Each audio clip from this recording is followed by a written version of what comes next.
Marché européen, Romain Daubry, vous êtes chez Bourse Direct. Le CAC est attendu en hausse à l'ouverture. Il devrait même battre un record annuel, Romain ?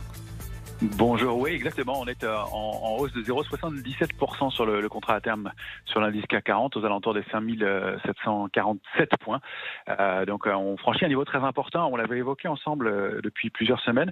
C'est vraiment un plafond de verre, un niveau hebdomadaire qu'on n'avait pas réussi à franchir en 2017, qu'on avait péniblement franchi en 2019 et sur lequel on a buté plusieurs fois depuis début janvier.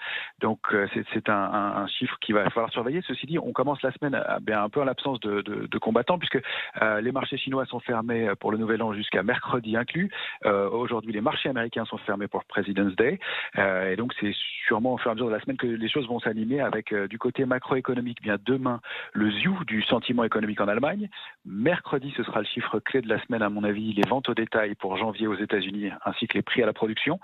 On notera que les banquiers centraux, les banques centrales vont publier leur compte rendu, le compte rendu de leur dernière réunion. Ce sera le compte rendu de la Fed mercredi et puis le compte rendu de la Banque centrale européenne jeudi. Et puis vendredi, on reviendra en Europe avec la publication des directeurs d'achat, les PMI manufacturiers en Europe qui sont considérés comme indicateurs avancés. Si la saison des résultats se termine un peu aux États-Unis, on surveillera quand même Baidu mercredi et Walmart.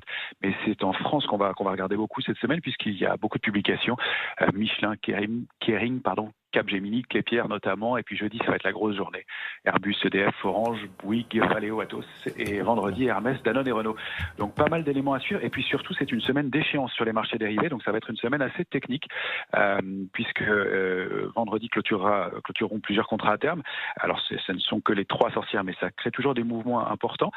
Comme on franchit en ce moment bien un niveau technique majeur, c'est à surveiller, on va devoir le conserver en clôture, cette zone 5670, 5730 qu'il va vraiment falloir préserver. Parce qu'on risque en cas de rupture de réaccélérer un peu à la baisse. On se souvient qu'on est arrivé sur ces niveaux avec un petit manque d'intérêt qui a un petit peu changé vendredi avec un léger intérêt vendredi, mais tout ça se fait dans des volumes un peu moyens et donc il va falloir confirmer dans les jours à venir, mais on a des cibles haussières qui se situent entre 5810 et 5840 si on arrive à progresser toujours.